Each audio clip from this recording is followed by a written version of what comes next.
page avec mon art journal. Aujourd'hui, j'ai envie de commencer par un fond sombre. Donc, j'ai pris ma peinture noire, mon gros pinceau et je vais faire mon fond avec la peinture noire.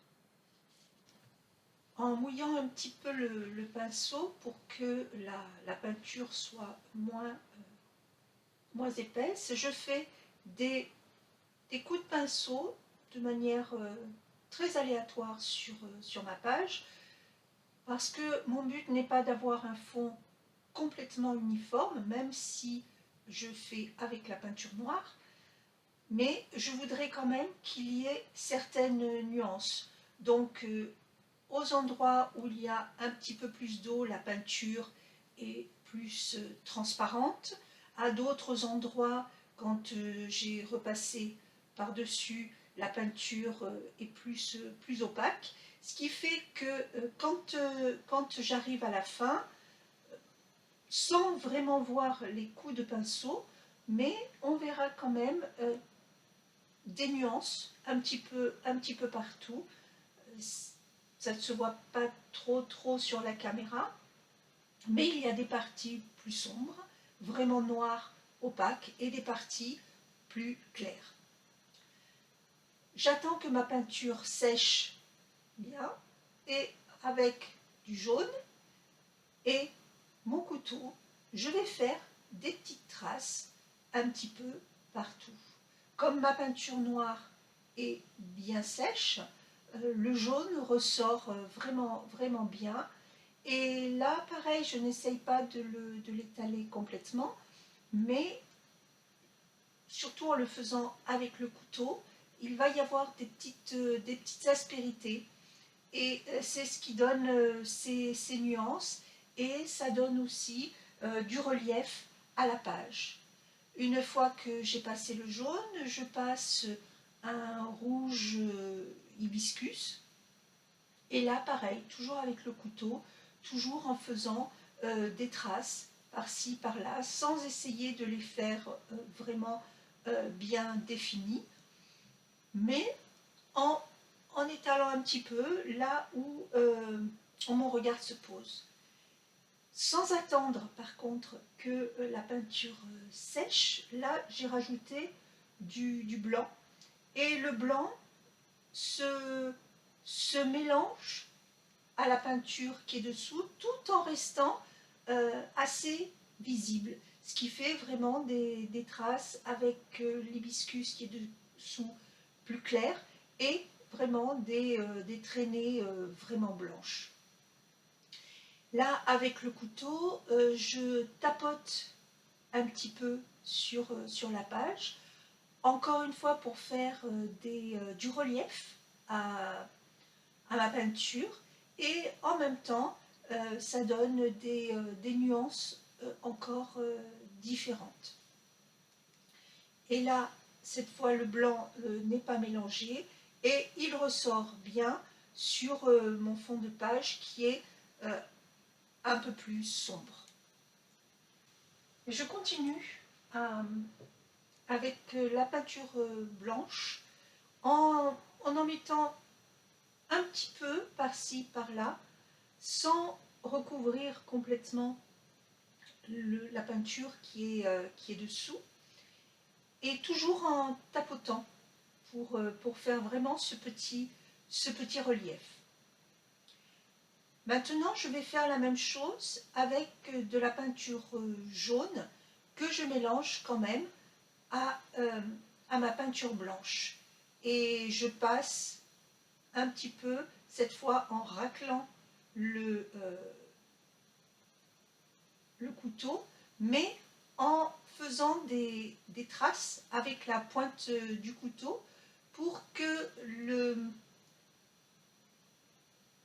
la peinture ne soit pas uniforme. Et en faisant ces petites traces comme ça, ça rend certaines parties un peu plus transparentes, et on voit le fond à travers.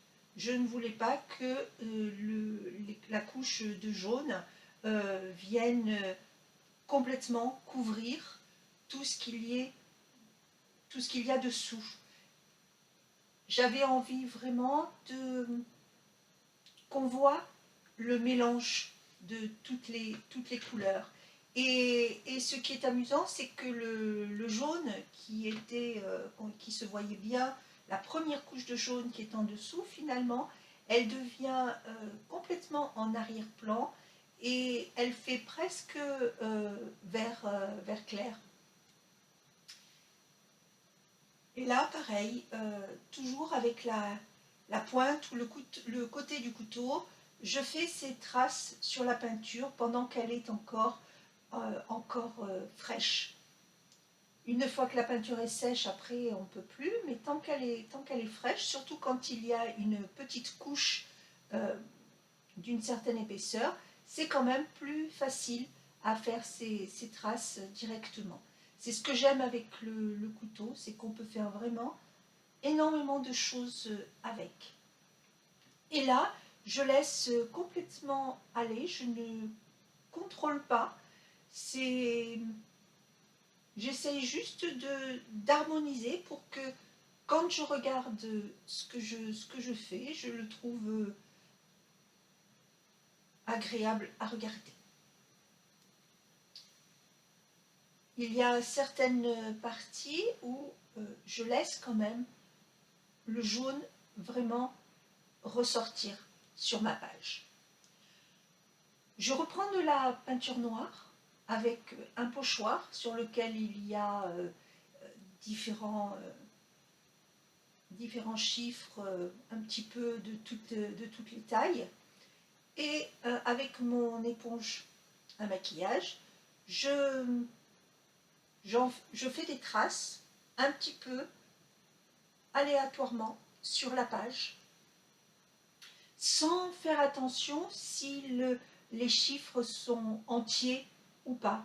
Il y en a certains qui sont entiers et ceux qui sont en périphérie sont parfois juste évoqués.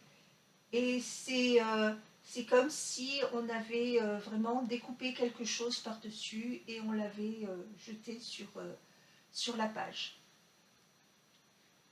J'aime bien, quand j'utilise un pochoir, ne pas l'utiliser en totalité, mais juste certaines parties pour donner du mouvement à la page.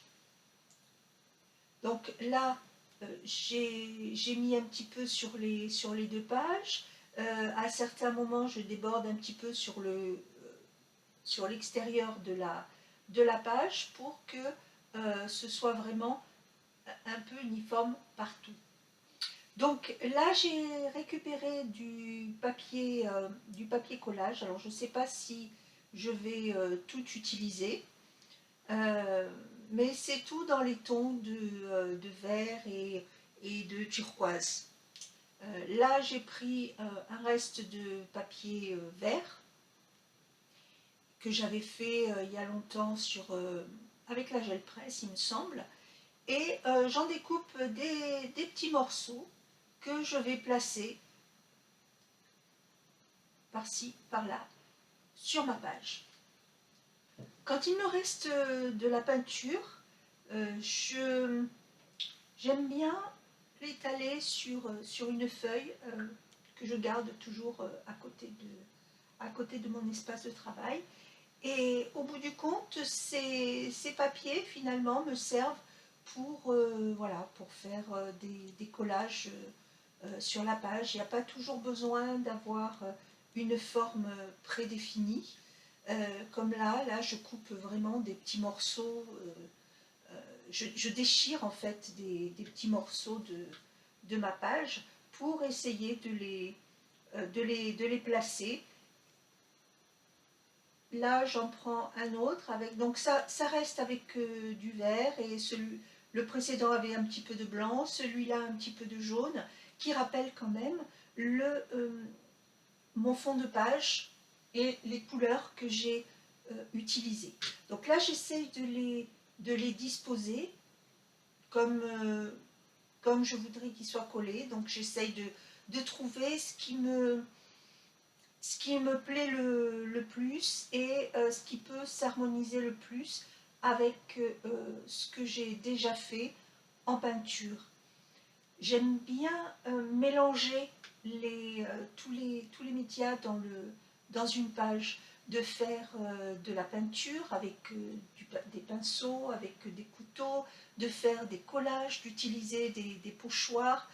Souvent j'utilise aussi des feutres ou des pastels. J'aime bien mélanger, et c'est ça que je trouve extraordinaire dans l'art journaling, c'est qu'on a une liberté totale d'utiliser ce que l'on veut et comme on le veut. Là, je pense que j'ai trouvé comment mettre sur ma page et je les ai collés. J'ai passé cette partie parce que ça n'est pas très passionnant. Et là, j'ai pris de la peinture noire, de la peinture blanche, et avec un pinceau très mouillé, j'ai bien mouillé pour que ce soit très clair. Je le passe sur la page et avec c'est du papier de soie que je pose par-dessus ma page avant que la peinture ne sèche, ce qui va enlever tout le surplus et ne me laisser que quelques traces sur la page. En faisant de cette manière, ce que j'ai envie de faire, c'est intégrer complètement le collage à ma page. Alors là, quand je passe la peinture, on a vraiment l'impression que je recouvre complètement, mais en repassant par-dessus avec le papier de soie, en fait, il n'y a que certaines traces qui restent et il reste juste cette impression de mélanger, d'avoir une seule configuration pour ma page. Là, je fais quelques coulures en mouillant bien les traces que j'ai faites et j'essuie le surplus avec du papier essuie-tout. Et là, encore, je repasse jusqu'à ce que je sois satisfaite du résultat.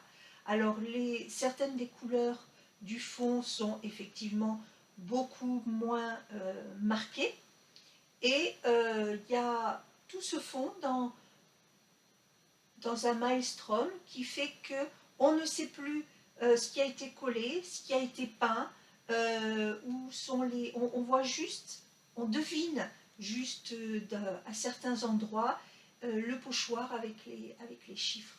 Là encore, je mouille beaucoup pour faire des coulures et en essuyant un petit peu, j'enlève le surplus. Alors effectivement, ça peut paraître bizarre de repasser par-dessus, mais cette page-là, je la voulais vraiment dans un esprit de lâcher prise total. C'est vraiment de l'abstrait parce qu'il n'y a aucune figuration. C'est des taches de couleurs qui se superposent un petit peu. Les coulures qui traversent la page, là elles sont encore humides, quand elles sèchent, elles se voient un petit peu moins encore, et ça fait vraiment des traces qui sont très légères, mais qui donnent, à mon avis, de la nuance. Et toujours en mouillant beaucoup. Ça donne beaucoup de transparence à la peinture que je pose et toujours à l'essuyant avec le papier de soie. Là, je prends de la peinture blanche avec un petit pinceau et je vais faire des gouttelettes sur la page. Là aussi, quand on fait des gouttelettes, on ne sait jamais la taille des gouttelettes. On ne sait jamais à l'avance où elles vont tomber. Et ça permet d'avoir encore un petit peu plus de variété à la page. Et c'est ce que j'aime quand je travaille comme ça, le lâcher-prise complet. C'est vraiment des superpositions. On avance. Là, j'ai essuyé un petit peu un surplus de peinture. Et il y a des grosses gouttes, des petites gouttes. Et c'est ça que je trouve très intéressant et que j'aime quand je fais ce genre de page. Je vais m'arrêter là pour cette page. Je te remercie d'avoir regardé cette vidéo. Si le contenu t'a plu, n'hésite pas à mettre un pouce vers le haut et un commentaire, j'y répondrai avec grand plaisir. N'oublie pas de t'abonner si ce n'est déjà fait et je te dis à très bientôt pour une nouvelle vidéo. Au revoir.